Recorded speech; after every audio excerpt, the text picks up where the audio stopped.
Olá, satisfação em ter você aqui para mais uma videoaula. Nessa videoaula, eu irei tratar sobre espaços de produção industrial, principalmente, três regiões aí do mundo: os Estados Unidos, a Europa e o Japão. Além disso, nessa videoaula, também irei falar de conceitos relacionados aí à revolução industrial, principalmente aí a terceira revolução industrial, o contexto aí relacionado à globalização. Vou também, apresentar questões de vestibular. Então vamos lá, acompanhe comigo e boa aula.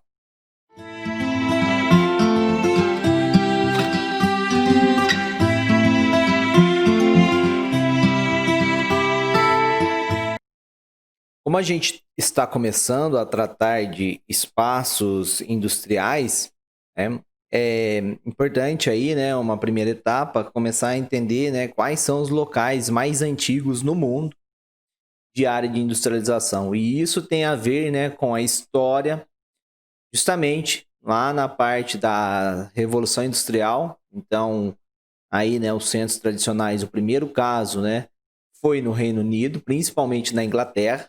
Então, quando houve lá a primeira Revolução Industrial, ficou concentrado, por um bom tempo no Reino Unido. Depois, isso foi indo para outros países, então outros países também tendo indústrias, E aí começa primeiro ali na Europa, principalmente a França. E o que vai caracterizar a segunda Revolução Industrial é justamente, outros países que não a Inglaterra, não o Reino Unido, que se destacaram, e sim, o caso da Alemanha e dos Estados Unidos. Então, aquele processo, que é chamado aí a segunda Revolução Industrial, que houve a troca aí na fonte de energia principal, então já vai mostrar essa mudança aí de áreas, novas áreas de produção industrial no mundo. Também, vai começar casos além desse eixo, que eu falei aí do Reino Unido, que eu falei depois que foi para a França e Estados Unidos e Alemanha. Fora esse eixo, também acontece a industrialização no Japão, e o Japão vem lá um período de modernização, começa num período lá da Era Meiji, e aí vai se acentuar após a Segunda Guerra Mundial, que os Estados Unidos irá intervir, na reconstrução do país, e por conta de tudo que já tinha sido preparado na Era Meiji, da questão cultural no país, o empenho com a educação, então vai projetar, um país aí bastante industrializado no futuro e que tem importância hoje, aí como a terceira economia, basicamente aí no mundo, em termos de produção industrial também.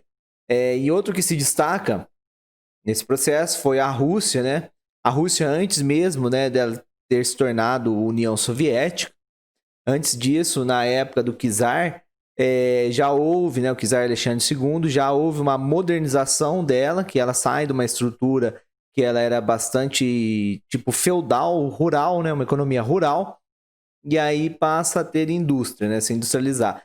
E na época depois, que era a União Soviética, inclusive no período lá da Guerra Fria, a disputa, aquela disputa da Guerra Fria com os Estados Unidos, vai haver certos momentos, que a União Soviética irá se despontar como liderança no mundo, principalmente o início da terceira, que vai ser, a terceira revolução industrial, que é a revolução da informação, na década de 70, 80, mas depois aí ela não consegue acompanhar essa corrida tecnológica que vai levar até o fim, com outros problemas, da União Soviética.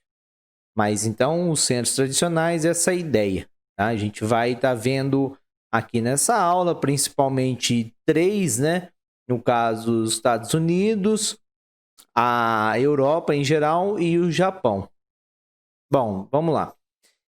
Quando a gente pensa nas áreas onde localizam as indústrias, tem aí o que a gente chama de fator de localização.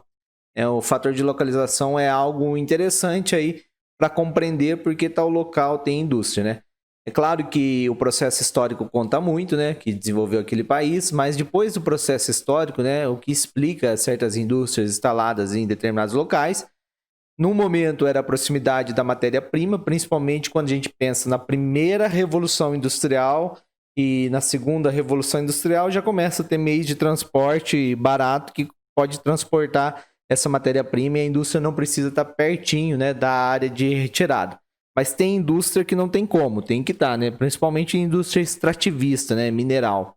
Aí tem que estar perto de onde é a fonte de matéria-prima. A questão da fonte de energia, ter o acesso à fonte de energia, né, que vai movimentar as máquinas, então isso também é importante.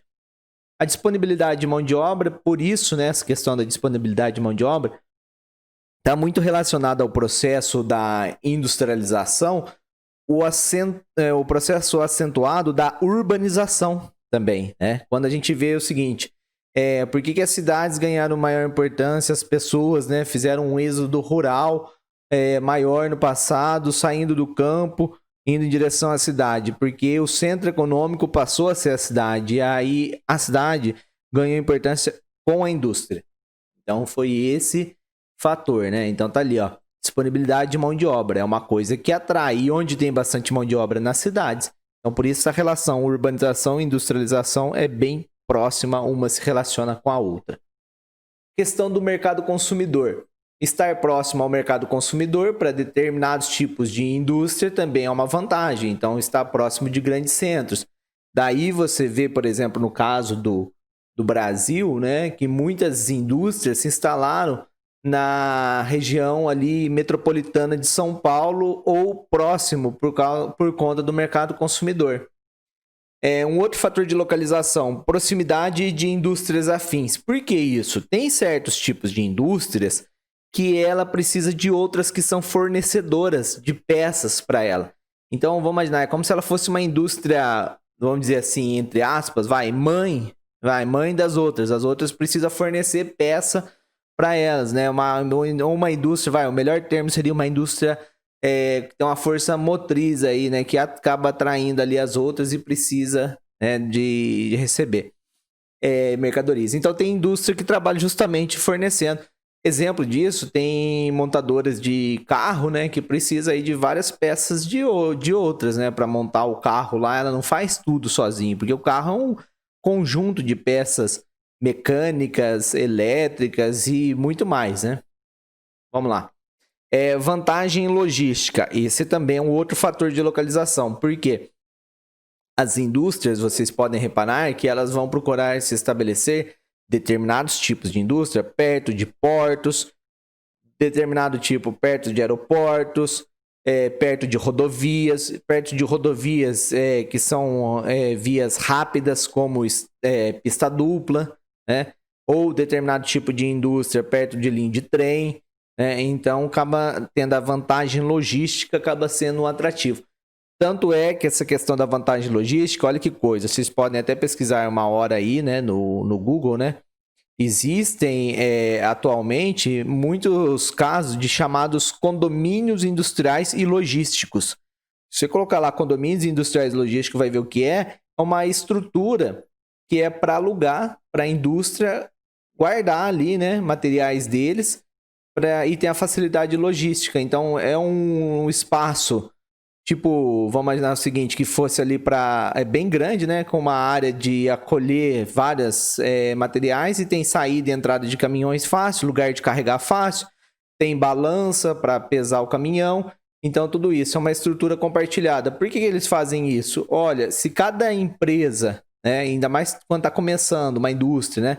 Está começando, ela precisar comprar todos esses equipamentos, ter uma balança, ter o lugar lá do almoxarifado, de carregar, descarregar, tudo aquilo, custa caro, é complicado. Então, talvez ela prefira alugar, né? Ou, às vezes, até uma demanda numa época, em outra época nem tanto. Então, acaba usando, né, esse caso. São os chamados condomínios industriais e logísticos. Vamos lá. Outro caso aqui, então, da vantagem logística, eu falei. Da rede de telecomunicações, é muito importante isso, né? Eu ter acesso aí, né? A questão aí, principalmente indústrias ligadas à internet, né? Fazem software, tudo isso, né? Empresas de software, precisa dessa questão aí de estar próximo de locais de telecomunicação.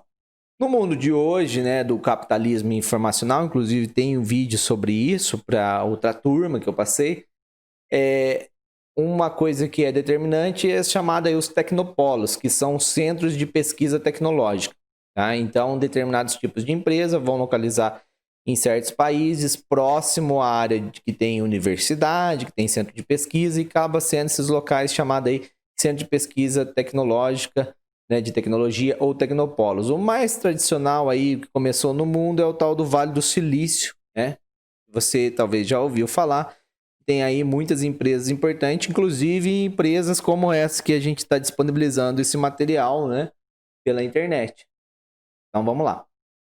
Incentivos fiscais dos governos é um outro determinante, um outro fator de localização, porque certas empresas elas vão localizar em determinado estado ou determinado município a partir do momento que ela teve alguma vantagem ali, né? O governo local deu imposto, terreno, deu que eu falo o seguinte, né? Concedeu lá um tempo de carência para não pagar impostos, tem um incentivo, arrumou um terreno para se instalar. Vamos imaginar que baixou o preço da energia, que ia gastar alguma coisa aí para a indústria aí naquele local. E qual que é o argumento dos governos? Que a empresa estando ali, ela vai trazer emprego, principalmente se for uma empresa, né, daquele tipo que é outro fator de localização que eu coloquei aqui, que vai atrair outras indústrias afins, que é aqui, ó, proximidade de indústrias afins. Então aí você vê, né, o governo ele dá a concessão, mas se ela atrair outras empresas, as outras ele não necessariamente vai acabar incentivando. Elas vão vir que precisam fornecer, e aí ele acaba tirando, né, essa desvantagem que teve então. Então isso é fatores de localização. Isso é importante para a gente saber aí da sequência no conteúdo. Deixa eu sair aqui. Bom, esse mapa aqui, né, é muito importante para nossa conversa, porque ele está mostrando ali as áreas industriais e um processo que até hoje existe, que é um processo de desconcentração industrial. Aí no mapa estava mostrando 2011, mas esse processo ainda continua. E o que é isso desconcentrar? Que saiu daquele centro tradicional. Então, se você olha no mapa, as áreas verdes eram áreas tradicionais de industrialização. E como eu falei anteriormente, né, no início dessa videoaula, foi a Revolução Industrial, começou lá no Reino Unido, né? O Reino Unido, lembrando que ele é um país, né? Ele é formado, o Reino Unido é formado por 4 países, desculpa. Ele é formado uma união de 4 países e lá o principal da industrialização foi a Inglaterra. Então a Inglaterra faz parte aí do Reino Unido, assim como o país de Gales, assim como a Escócia e a Irlanda do Norte. Olha só. Então, nessa parte da Europa, depois a gente viu que a França, a Alemanha, os Estados Unidos, a Rússia, o Japão e também tem ali mostrando a Austrália, alguns locais da Austrália que também é centro aí tradicional. O que acontece? Você olha na seta, a seta verde está mostrando uma primeira fase de dispersão industrial. Então, as indústrias também, né, elas foram para outras áreas, principalmente a parte produtiva, foi para outros países para obter vantagem, para competir melhor no mundo, né, no mundo de hoje, no mundo da globalização. E aí você vê que foi, né, então teve várias empresas que saíram daquelas áreas tradicionais e vieram. O Brasil recebeu, né, mas a gente vê aqui, ó, vamos antes, né, falar de um segundo momento depois, né, do fim do século XX e início do XXI. Que acabaram recebendo, que as áreas ali, né, com a cor roxa-rosa, né, essa cor aqui. Grandes polos emergentes no fim do século XX. Então, para onde foi, né, muitas áreas de produção? Foi para a Índia e para a China. Tá mostrando ali. E agora também, né, depois, né, os polos emergentes secundários, que aqueles foram os principais e os outros secundários. Aí tem o caso aqui do Brasil, a Argentina, o México, a África do Sul e vários outros lá do Sudeste Asiático, que você pega a Indonésia, tá ali mostrando Vietnã e tal, no Oriente Médio, alguns locais, no Paquistão, né, ali, né, mostrando perto da Índia, a Europa Oriental, o Marrocos, o norte ali da África, algumas partes. Então aí você percebe esse processo de desconcentração industrial e a gente vai explicar melhor isso. Olha só. E aí eu quero chamar a atenção de uma coisinha, né? Às vezes há uma ideia de que o país ter indústria, né? Ele logo vai ser desenvolvido. Bom, não é por aí. principalmente no mundo de hoje, né? Já foi uma ideia no passado que ter indústria era um bom sinal, mas no mundo de hoje o que garante o sucesso é desenvolvimento de tecnologia. Então mudou. E por que já foi e por que não é, né? Porque o capitalismo em si, o sistema capitalista, né? Ele está muito ligado aí, né? À questão da industrialização, né? Ele é um marco aí, a industrialização foi um marco do capitalismo que caracteriza ele. Só que isso foi mudando ao longo do tempo, né? Nós estamos ainda nesse sistema, mas ter indústria não basta apenas, né? Então, não é dizer assim, o país tem bastante indústria, logo ele é desenvolvido. Não, a gente tem que pensar algumas questões, refletir melhor sobre isso. Tipo, porque tem indústria não vai ser o diferencial, mas será que essa indústria ela se mantém a longo prazo? Ela vai ser sustentável? Ela é competitiva no cenário nacional, internacional? Ela consegue ter presença aí boa nas exportações. Um país, ele tem um setor industrial principal que ele depende muito, ou ele tem uma industrialização diversificada. Essas indústrias do país são modernas, são atrasadas, polui demais ou não, né? Então são várias questões aí para a gente refletir. Então pensar o seguinte, ter indústria somente não é sinônimo de país desenvolvido, mesmo porque, se eu voltar aqui nesse mapa, você vê, ó, eu mostrei aqui, ó, vou tirar, deixa eu sair, beleza. Olha lá, polos emergentes secundários. Tem um monte de país aí que acabou recebendo indústria por conta do processo de desconcentração industrial. O Brasil, a Argentina, a África do Sul, no Oriente Médio, no Paquistão, e aí? Então, ter indústria não é sinônimo de ser desenvolvido. Já foi essa ideia, mas não é essa ideia mais, né? Aqui essa tabelinha que eu quero mostrar também para vocês, né? Para ter ideia aqui, ó, os 5 países com maior participação na produção industrial e outros selecionados, porque aqui não tá uma ordem, né? Eles não estão na ordem, porque até colocou no final o Haiti, que é um dos países mais pobres aí, então não tá uma ordem que o primeiro aqui logo vem primeiro, segundo, terceiro, vem tudo seguindo certinho, não, e cortou, né? Mas ali os primeiros dá pra gente ver o que é interessante discutir, né? As informações ali das colunas. Então, ó, produção nacional no valor da produção industrial mundial. Então, quanto que aquele país participa, né? Ali na produção mundial. Então, isso no ano 2013, né?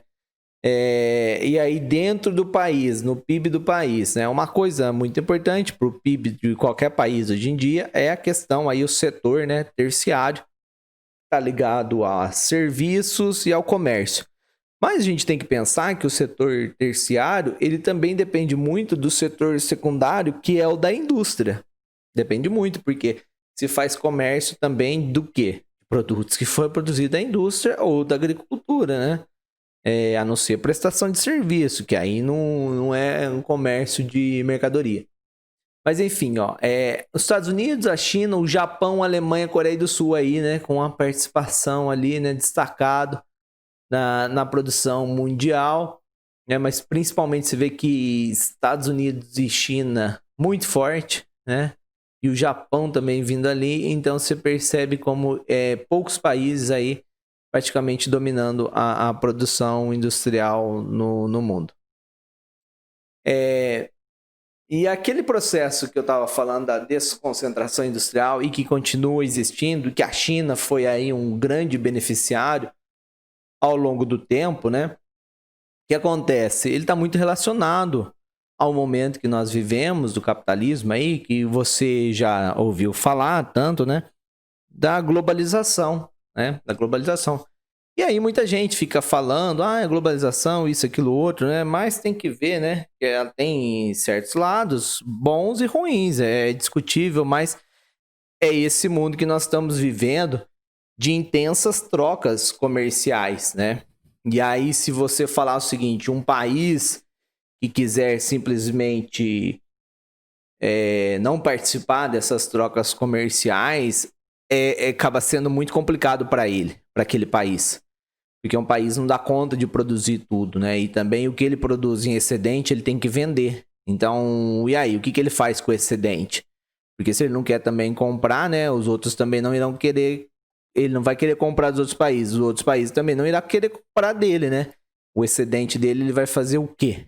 Então, a globalização tem esse lado, ela está relacionada aí, né, ao comércio atual entre os países, cada vez mais intenso, mas o comércio já existia antes, né? É que hoje tem as características mais peculiares por conta aí do avanço tecnológico e dos meios de transporte. Então é isso que a gente tem que pensar, ó. Então, desde lá, né? Então, quando a gente pensa aí no sistema capitalista, mas a questão da globalização, esse comércio intenso, né? Essas trocas de mercadorias e pessoas também circulando, informações, dinheiro, né?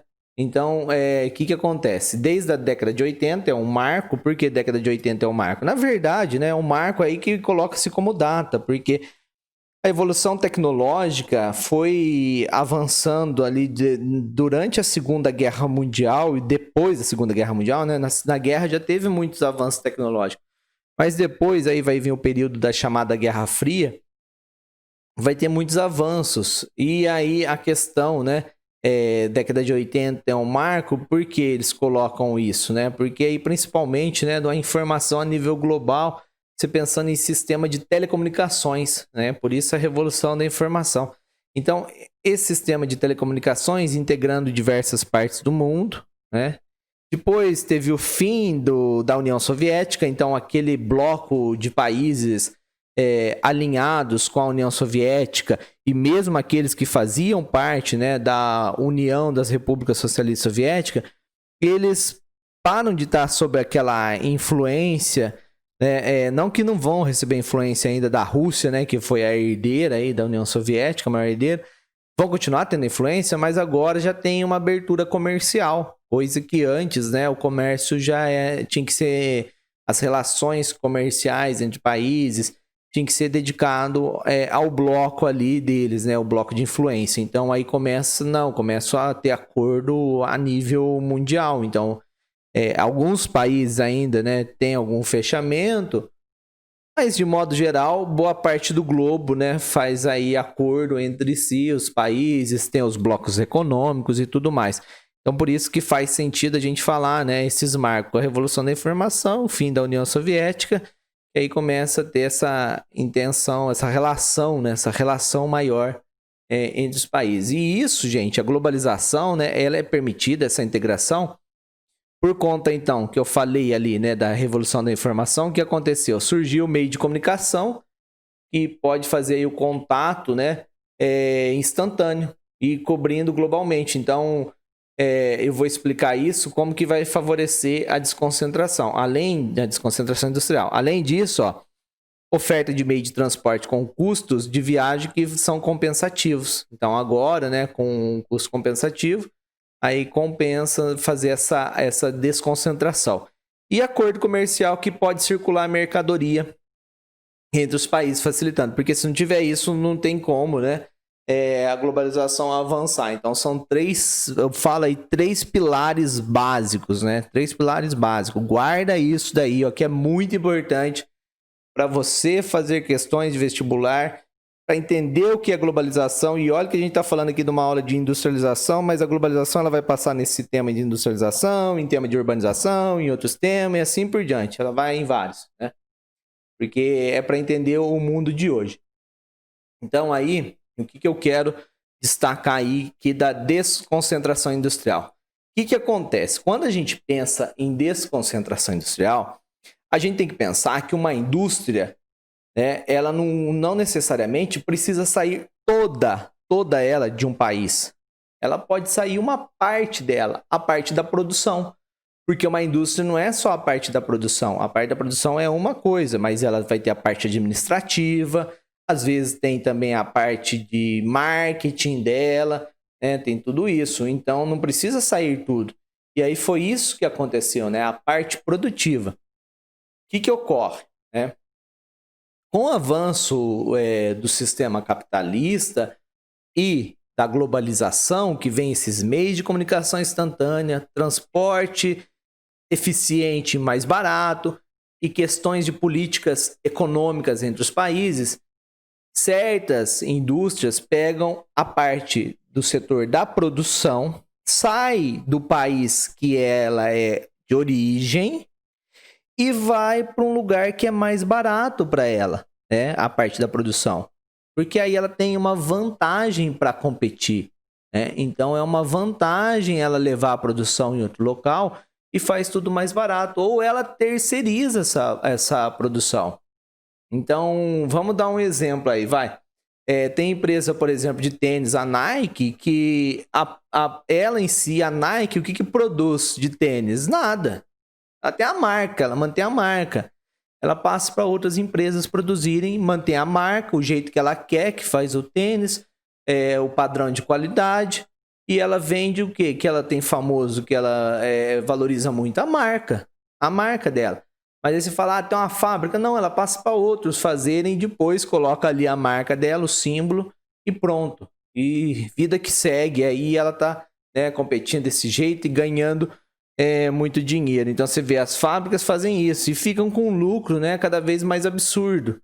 Né? Você vê que isso, infelizmente, isso é uma característica do sistema atual. E aí muitas empresas fizeram isso, né? Viram aí a oportunidade de você levar a parte da produção para outro lugar que era mais vantajoso e acabou fazendo isso.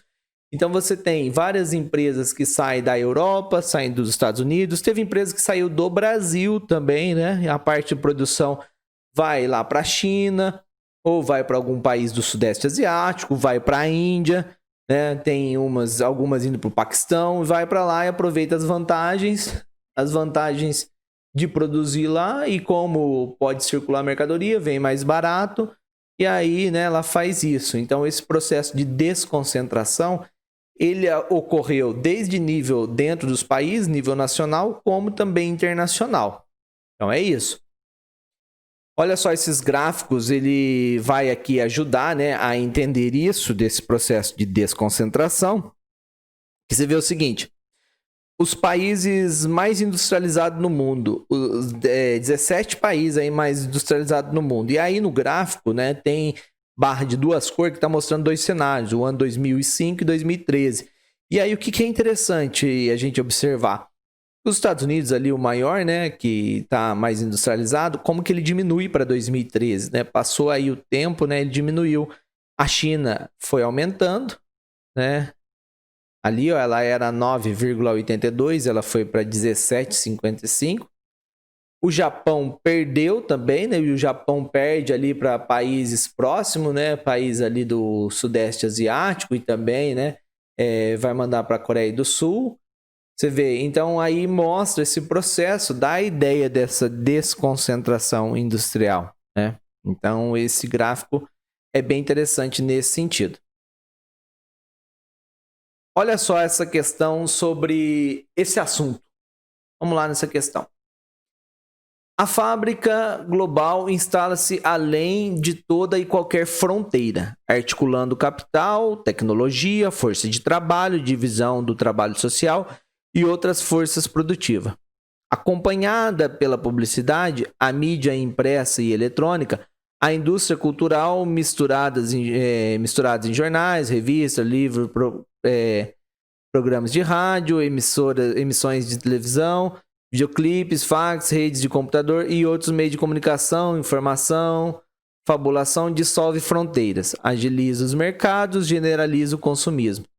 Então, olha que coisa, não importa onde é produzido, não importa, porque aí circula a mercadoria e a propaganda é tão feita, né, que há esse gosto, né, por consumir aquele produto. Aí, ó, que ele fala, né, provoca a desterritorialização e reterritorialização das coisas, gentes e ideias. Desterritorialização que perde o território, não precisa estar no país em si, né? O território de certas empresas é global. E nem está escrito ali, né? A fábrica global, qual o território dela? Tudo ela vai tirando proveito, né? Promove o redimensionamento de espaço e tempo. Beleza, essa foi a questão da Unesp do ano de 2010. Aí vem aqui, ó. Partindo da metáfora da fábrica global que Ottaviani fez ali, né? Pode-se identificar como características da globalização. Então, tem um texto do Ottaviani e aí quer falar o seguinte: quais características da globalização? Vamos lá. A existência de redes que impedem a dependência dos polos econômicos e culturais no novo mosaico global contemporâneo. Existem redes, mas impede a dependência dos polos econômicos e culturais? Não, porque senão não teria essa troca, né? Então, impedir não, ela permite, né? E aí tem essa dependência de certos polos econômicos? Tem, porque o centro de decisão ainda continua, né? Apesar da indústria ir para outros locais, mas quem decide continua nos Estados Unidos, continua na Europa, né? E o Japão também, mesmo quando ele perde as indústrias ali dele, ele leva o setor da produção, terceiriza para outro, mas as marcas dele continuam forte no mercado. A imposição de regras pelos países da Europa e da América do Sul nas relações comerciais globais oprime os mais pobres do mundo e se preocupam muito mais com a expansão das relações de mercado do que com a democracia. Olha só, a imposição de regras de países da Europa e América do Sul, não tem essa imposição no mercado global, assim, mesmo porque, né, a América do Sul não é forte aí, né, na questão de ser um ator geopolítico forte e influenciar no mundo, né? Quem você tem aí de ator geopolítico forte são os Estados Unidos, na Europa não são todos também países, a França, a Alemanha, o Reino Unido forte, né? Então não dá para falar que todos, né? A China, muito forte, a Rússia, né? Muito forte, né? Nessas questões geopolíticas. Vamos na outra. A busca das identidades nacionais como única fonte de significado em um período histórico caracterizado por uma ampla estruturação das organizações sociais, legitimação das instituições e aparecimento de movimentos políticos e expressões culturais. Nossa, você está falando aqui como se tivesse aí, né, uma valorização da preocupação social, sendo que, na verdade, a globalização, a característica dela aí, principal, né, quando a gente vê que ele falou ali da fábrica global, é favorecer o capitalismo, né, e falou do consumismo.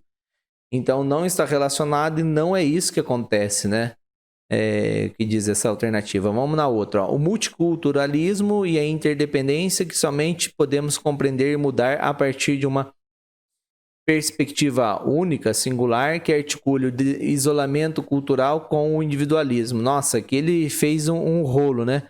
Ele falou, ter várias culturas e a interdependência, mas aí depois ele falou de articular isolamento com individualismo. Então, tá uma hora falando de várias culturas, depois ser individual, você não ter uma relação, ser isolado. Então, isso não é uma característica da globalização em si. Na globalização você tem vamos pensar assim, uma ideia de uma cultura, de certo modo, global, né? Você tem a valorização de uma cultura global, e essa cultura principalmente baseada aí, né, no estilo de vida urbano, no consumismo, né? Tem aí também a questão do individualismo, sim, né? Nesse modelo de vida, mas expressões culturais locais, certas expressões também conseguem, né, se manter mesmo nesse contexto, né? Então também não dá para falar que acaba-se com tudo. O amplo fluxo de riqueza, a riqueza fluindo, né? De imagens, de poder, bem como as novas tecnologias de informação que estão integrando o mundo em redes globais. Tá integrando o mundo em redes globais, sim, né? Em que o Estado também exerce um importante papel na relação entre tecnologia e sociedade. Então é essa alternativa, né? Então, ó, as características da fábrica global e as características da globalização, pensando nessa ideia. O amplo fluxo de riqueza, mas o fluxo de riqueza não quer dizer distribuição de riqueza. Está sendo um amplo fluxo aí, né? Da verdade, do país que tem as fábricas instaladas para o país que tem a matriz, né? Que aí vai para o países centrais, né? Os ricos, né? Imagens de poder, de bem, como as novas tecnologias, né? Então a questão aí do simbólico, integrando o mundo em redes globais, e que o Estado tem um importante papel, porque o Estado ele cria mecanismo política para permitir que haja essa relação entre os países, né? E também aí os estados na questão da tecnologia e da sociedade. É essa a alternativa. Vamos seguindo aqui. Agora, um outro, né, um conceito aí importante que a gente vai ver quando trata de indústria, né? Quando você vai ler lá sobre industrialização no país, e vai falar aí de geografia industrial, a gente trata desse conceito do APL. O APL, talvez vocês já ouviram falar, né? Que é o tal do arranjo produtivo local. Em inglês também tem aquele nome que se fala cluster, né? Os clusters. O que seria isso, né? São o seguinte, determinados municípios, você percebe que tem uma característica de ter várias indústrias, né? Várias indústrias que produzem determinado segmento ali parecido, igual, né? Então você tem esse caso. Às vezes é uma questão que depende ali, né? Por exemplo, da matéria-prima. Vou dar um exemplo aqui, né? Próximo do município aí de Rio Claro, estado de São Paulo, tem um outro município que chama Santa Gertrudes. E ali, por conta da formação geológica, né, a formação sedimentar, tem ali, né, muita argila. E com isso, instalou ali, né, várias indústrias cerâmicas, cerâmica de piso, né, cerâmica branca aí que fala, né, que é o piso. Então você vê, é um arranjo produtivo local de várias cerâmicas, né, no caso ali fazendo, né, o piso. Então você vê esse exemplo. Tem vários outros exemplos, né, de cidades assim. Tem o caso de Jaú, que é um APL, um arranjo produtivo local de calçados femininos. Então depende, às vezes a própria história do município teve algum, sei lá, alguém começou o início ali, né, com uma fábrica daquilo, outras pessoas trabalharam, saíram, também abriram, e aí foi seguindo. Então você vê que aquele local tem várias empresas que trabalham naquele setor. Então, olha ali o conceito. São aglomerações de empresas e empreendimentos localizados em um mesmo território. É o que eu falei aí do município, né? O mesmo território.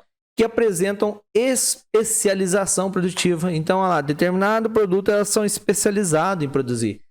Então, elas têm essa identidade ali, né? Do que elas produzem em comum. Né? Algum tipo de governança e mantém vínculos de articulação, interação, cooperação, aprendizagem entre si com atores tais como governo, associações empresariais, instituição que dá um crédito, instituição de ensino e pesquisa. É o caso, por exemplo, né, que eu falei aqui eu acho que falei de Jaú, né? Aí você tem instituição de ensino que trata lá de como dar o suporte ali para melhorar o processo produtivo de fazer o sapato, né? Ou em Franca, que você tem a questão também do sapato masculino, e aí você tem empresas que ajudam aí nesse processo de fazer o processo lá do couro, tudo isso, né? Então, é esse caso que acaba sendo uma vantagem, não é uma indústria apenas, são várias indústrias, né, no município que trabalham especificamente naquele setor. O problema disso é que se aquele setor entrar em crise, né, a cidade inteira acaba entrando, né, por conta dessa especialização. Mas é uma coisa também, né, que é um ambiente vantajoso se tá bem aquele setor. Se tá bem, né, vão indo todo mundo. Deixa eu mostrar esse mapa aqui para vocês terem ideia. No estado de São Paulo, de arranjo produtivo local. No estado de São Paulo aí, ó, o caso do governo, ele faz um planejamento aí para dar apoio com instituições de ensino, né, com tudo isso, e aí tem aquele sistema também de empresas, né, que apoia empresas, Sebrae, tudo isso, né? Então aí o mapa mostrando. Então, ó, só para vocês terem ideia aqui, né, de alguns arranjos produtivos locais, ó, que tá ali da legenda, né? De Americana, aí tem ali, ó, setor têxtil, Birigui, calçado infantil, Cerquilho, confecções, Franca. Mas, ó, perto de nós, temos o caso aí do APL de Tabatinga, que é artefatos têxteis e bichinhos de pelúcia. E tem outro também, deixa eu ver aqui qual que é, Ibitinga. Ibitinga, bordados de cama, mesa e banho, que é aqui perto, né, do nosso município aí de Matão. Então você vê que é o caso aí, né, desse conceito aí do arranjo produtivo, né, local, o APL, beleza? Então é um conceito aí que é importante para a gente entender uma especialização produtiva no local. Outro conceito que eu já falei agora no comecinho, falei dos tecnopolos. Tecnopolos, isso daí é o exemplo mais claro da terceira revolução industrial, né? Se na primeira revolução industrial foram as indústrias têxteis lá, principais, né, que estavam também aí próximo, ou indústrias próximas das áreas de mineração, de carvão, né, carvão mineral. Aí depois uma outra fase, a outra revolução industrial, a segunda, né, a indústria automobilística foi forte, né, em todos os casos, e agora é a tecnologia que prevalece. Então, os tecnopolos são o exemplo mais claro aí da terceira revolução industrial. São locais que ficam geralmente próximo de centros de pesquisa e universidades, e aí esses locais, né, eles acabam atraindo essas empresas de tecnologia de ponta. Por quê? Porque oferece mão de obra qualificada. Então tem mão de obra qualificada e tem pesquisa, e aí por isso, né? Pode até ler aí a definição. Mostrando aqui alguns desses tecnopolos principais no mundo, né? 2013. Tem mais que esse, sim, porque o mapa não mostra outros, vai. Porque o mapa também está numa escala reduzida e aí escolheu, né, alguns dos principais. Mas nos Estados Unidos temos o Vale do Silício, né, que fica na parte oeste dos Estados Unidos, na Califórnia. No Brasil você tem São Paulo, você vai ter no interior de São Paulo Campinas, né, você vai ter também o caso de São José dos Campos. Então você vai tendo aí o que são chamados tecnopolos. Mas tem também na Argentina, no Chile, né? Aí depois no Japão, importante lá, que a gente vai até mostrar o caso da indústria no Japão. Na Índia, tem um tecnopolo de telecomunicação, né, que é muito famoso, lá de Bangalore, né? Então aí tá mostrando aqui para a gente ter uma ideia desses. Deixa eu... Beleza? Que tem uma imagem lá da Unicamp, aí ele tem em torno da Unicamp próximo, é um tecnopolo. Tem um tecnopolo, né, lá na Alemanha, mostrei na imagem. E uma outra imagem mostrando aí, né, lá do Vale do Silício, esse com a indústria aí de software, né, do caso da Google. Bom, vamos agora especificamente falar de espaços industriais nos Estados Unidos. Quando eu penso em espaços industriais nos Estados Unidos, né, eu tenho duas regiões ali específicas, o Manufacturing Belt e o Sun Belt. Esse Manufacturing é a região tradicional. O Sun Belt, o Cinturão do Sol, é a nova região industrial. Então teve vários casos de indústrias que saíram ali do Cinturão Fabril e veio parar também no Sun Belt. Mas o Sun Belt também tem muitas indústrias de tecnologia. Então, esse mapa aqui, né, ele tá mostrando ali, né, onde é, e talvez aí eu vou mostrar outros mapas para você não fazer confusão. Mas onde você vê ali a região de Detroit, Chicago, essa que está na cor marrom. Esse é o Manufacturing Belt, né, o tradicional lá, o centro fabril dos Estados Unidos. Que eles também vão chamar, né, de cinturão da ferrugem. Da ferrugem por quê? Porque teve o processo de desconcentração industrial. E a região aqui amarelinho, né? Que tá aí amarelo, que seria as novas áreas aí, o Sunbelt, né? O cinturão do Sol. Do Sol que tá falando que tá indo no sentido a linha do Equador, né? Então tá indo mais ao sul dos Estados Unidos. Em compensação, a parte norte dos Estados Unidos é mais fria, então por isso, né? Estão chamando de Sunbelt. E também a Califórnia, que é a região ali onde tá escrito ali Los Angeles, tal, que é bem seco, né? Então também nesse sentido. Esse outro mapa é a mesma coisa, só que aquele mapa anterior, qual que era a diferença? Que tinha umas cores ali, verde, vermelho, mostrando ali, relacionando lá com os cinturões de área agrícola, né? Então, para não fazer a confusão, já que nós estamos pensando só na questão da indústria, e se você quiser ver lá a questão da agricultura dos Estados Unidos, eu tenho vídeo aula aqui, né?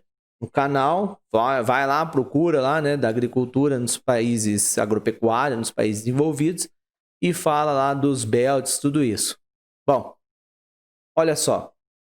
Então, mostrando aqui, né, essa região da cor laranja, ali, né, as regiões tradicionais, é o Manufacturing Belt, e a região aí destacada com a linha vermelha, mas você vê, não é toda contínua, né, mas áreas aqui que são áreas de produção aí, as novas regiões industriais de tecnologia de ponta, né? Você tem lá no caso do Vale do Silício, tá lá em Los Angeles, né? Pegando aquela região ali.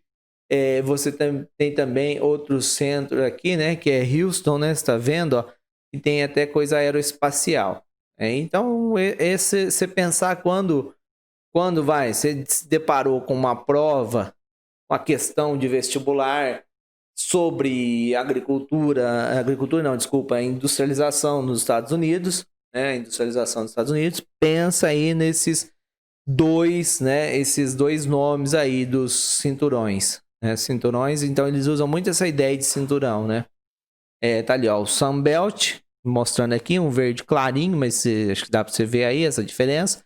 E a região ali, né, do Manufacturing Belt. Então tá ali mostrando. E próximo a essa região tem, né, deixa eu voltar aqui no outro, ó. Você vê ali, quer ver, esse daqui tá melhor, ó. Se você vê lá no marrom, nesse marrom aqui, essa área com um tracinho vermelho e olha na legenda, tá escrito Megalópole. Megalópole, que seria aí, né, várias metrópoles juntos, né, que é a Boss Wash, né, de Boston a Washington, né, que tá ali em Nova York. Então, é uma grande concentração urbana dos Estados Unidos, tá ali na parte nordeste. Você olha aí no mapa na parte nordeste. E aí, quer ver, ó? Você tá aqui, ó. Deixa eu ver. Vou pegar aqui, ó. Opa. Aqui, ó. Essa parte aqui nordeste dos Estados Unidos ali. E ali você vê essa área fabril tradicional aí, né? Que é dos Estados Unidos, que é o Manufacturing Belt. Bom, agora a gente falou aqui, ó. Aí, se você quiser ler mais detalhadamente, aqui explicando lá, Boss Wash, a Megalópole e tudo. Pausa aqui seu vídeo. Por favor, pausa ali, dá uma lidinha, vê ali como que é, que aí você vai, se você escutou o que eu falei, você vai até memorizar melhor. Vamos seguindo para outro caso. Ah, tá. Vamos antes aqui numa questão. Questão aí, né, sobre essa industrialização dos Estados Unidos. Sobre a geografia econômica dos Estados Unidos, assinale a alternativa correta. O território dos Estados Unidos é dividido entre a área industrial para leste e o setor agrícola para a região oeste. Ok, então vamos lá. Ele falou que a parte leste é industrial e a oeste é agrícola. Mas aí se fala que a oeste é agrícola e o Sunbelt lá, né? No caso, a gente pensar do Vale do Silício ali em Los Angeles, aqui tá oeste, não é uma parte agrícola, né? Tem parte agrícola no meio aqui, nessa parte verde, nessa parte vermelha, mas não dá para fazer essa divisão do jeito que ele falou, de leste de um jeito e oeste do outro. Não dá. Então, né, que ele falou ali entre a área leste e o setor agrícola na região oeste. Não, na parte oeste também tem indústrias. Também tem. Os tecnopolos estão localizados nas grandes cidades da costa leste, principalmente na megalópole entre Boston e Washington. Mas eu falei para vocês que é o Manufacturing Belt que está em Boston e Washington, que está aqui, ó. É o marrom que está, né? Você vê aí, ó, opa, de novo aqui, ó. Aqui, ó, você vê nessa partezinha aqui, ó, que é o marrom, né? Tá aqui essa cor marrom. Tá aí Boston e Washington. Então não é, esse daí é o Manufacturing Belt. O Sunbelt é o da cor ali, né, amarela. Então essa alternativa está errada quando ele falou que era os Tecnopolo. Por que eu estou falando Sunbelt e Tecnopolo? Porque é as indústrias de tecnologia. Aí então Sunbelt. Apesar que tem um Tecnopolo em Boston. Por que eu estou falando que tem também um Tecnopolo em Boston? Isso é verdadeiro. Que ali, né, tá instalado, né, na região ali metropolitana de Boston, tem instalado aquele Instituto de Pesquisa Instituto de Tecnologia de Massachusetts, né, que é o MIT, e tem também, né, a Universidade de Harvard. Então tem, mas o Vale do Silício, que é o tradicional aí no mundo, né, começou, ele tá no caso lá, né, na região da Califórnia, né, um município lá, um local chamado Polo Alto, né? E ali perto da Universidade de Stanford. Então, que foi o atrativo. Vamos nascer. A região Nordeste, primeira área de industrialização, passa por mudanças econômicas, com saída de indústria, né, das indústrias tradicionais para outros países. Verdade. Lembra que eu falei para vocês, cinturão da ferrugem, né, que eles também chamam. Porque houve esse processo de desconcentração industrial. E a outra, vamos ver o erro da outra, já que já achamos a correta. O cinturão da plantação de laranja e produção de suco está na parte mais setentrional, próxima à fronteira do Canadá. Opa! Setentrional quis dizer ao norte.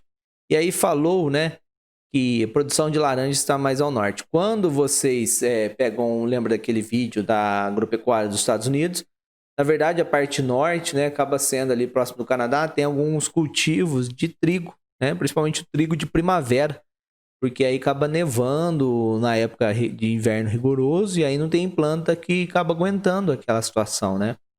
E aí não dá. E a laranja é uma fruta, né, que a planta, né, a planta em si, ela gosta do calor, né? É uma planta tropical. E aí nos Estados Unidos, as áreas que produzem, né, no caso deles, acaba sendo essa área aqui, ó. Opa, aqui, ó. Esse estado aqui, ó, que é o estado, né, da Flórida. Então, ali acaba sendo a produção de laranja. Então, por isso está errado a alternativa. Vamos para uma próxima, espaços industriais na Europa. Na Europa tem aqueles locais tradicionais de industrialização, né?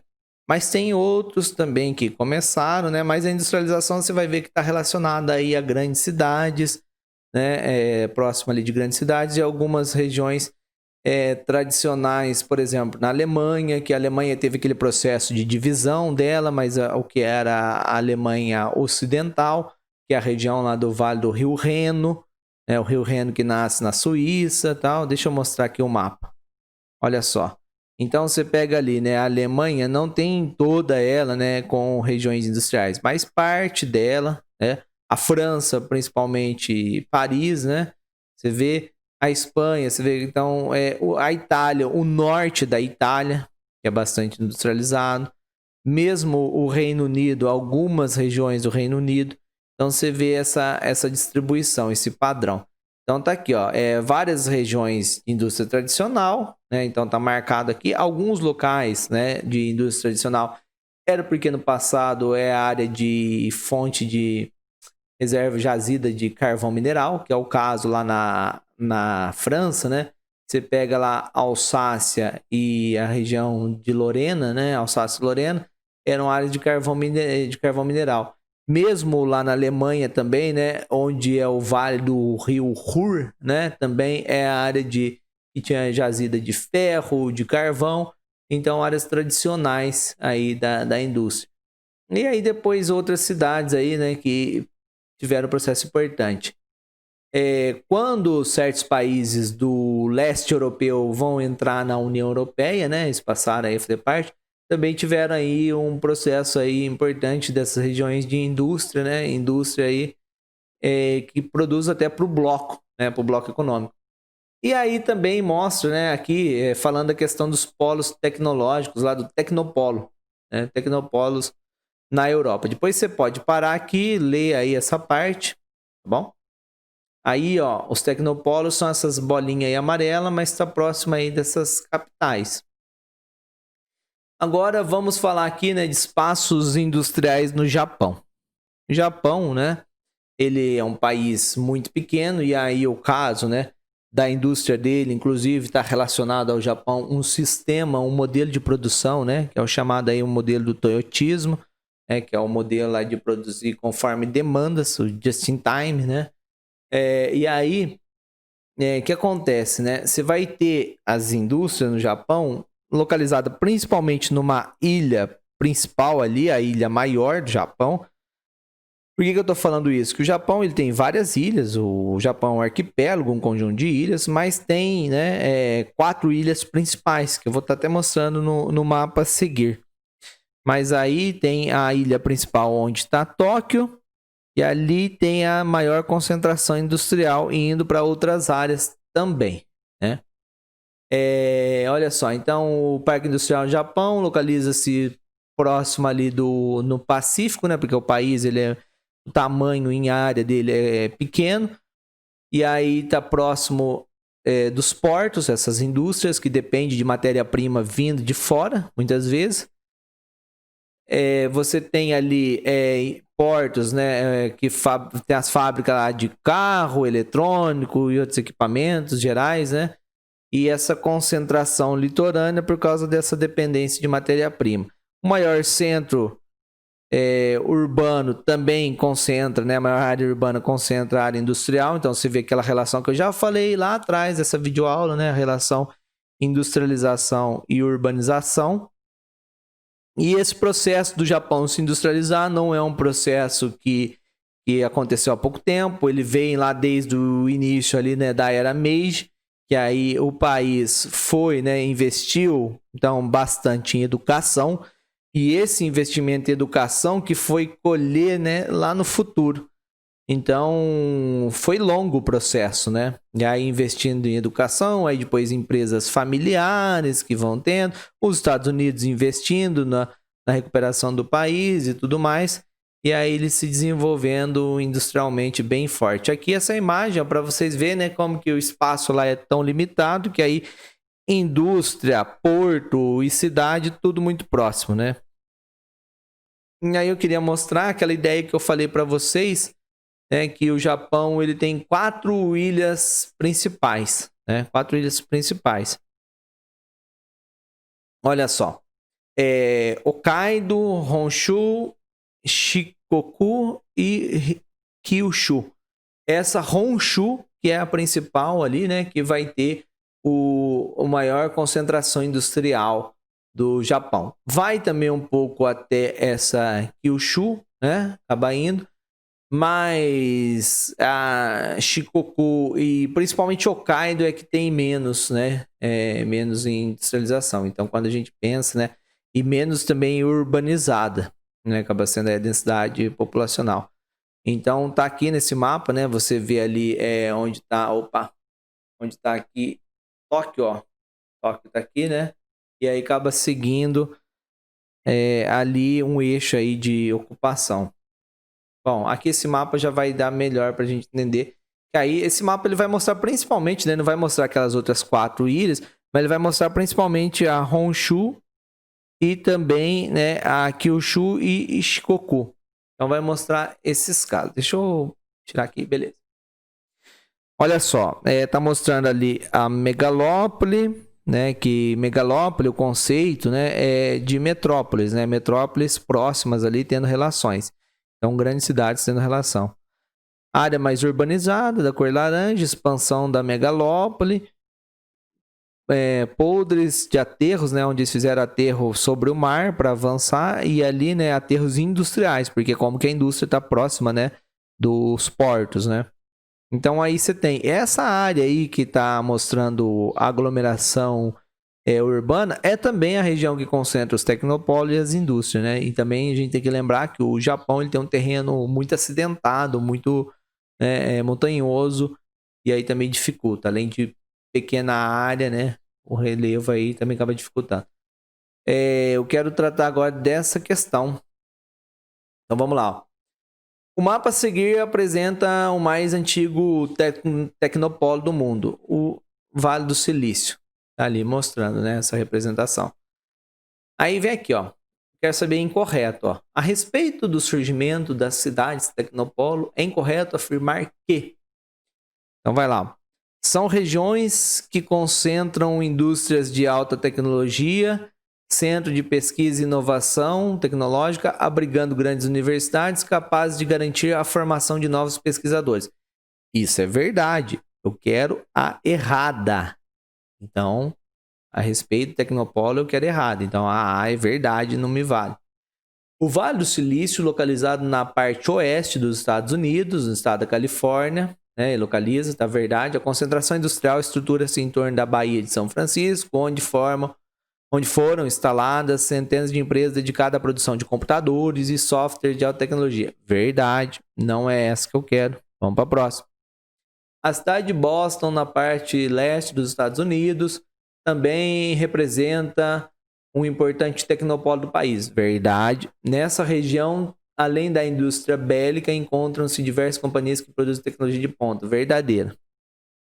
D. No Japão, a ilha de Hokkaido abriga os dois maiores tecnopolos do país, Sapporo e Kushiro, especializado em alta tecnologia informacional.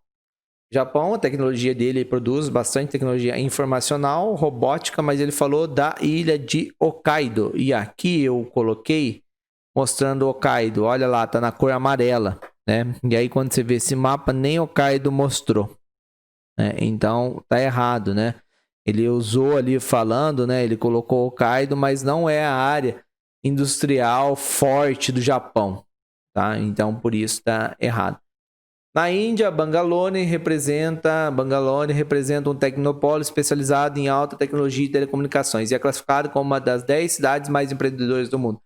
Verdade, essa cidade fica no Planalto Deccan, né, meio que ao sul da Índia, assim, se observar, e ela é uma das cidades que mais crescem na Índia, em termos de avanço tecnológico. E também da população. Então, ali é um tecnopolo e no caso de telecomunicação, sim. Então, gente, é isso que eu passei para vocês.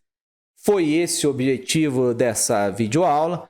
E aí depois a gente segue com mais coisas desse assunto. Então, muito obrigado aí pela sua atenção, sua dedicação e continua aí comigo aí, né? Vamos seguindo e bons estudos.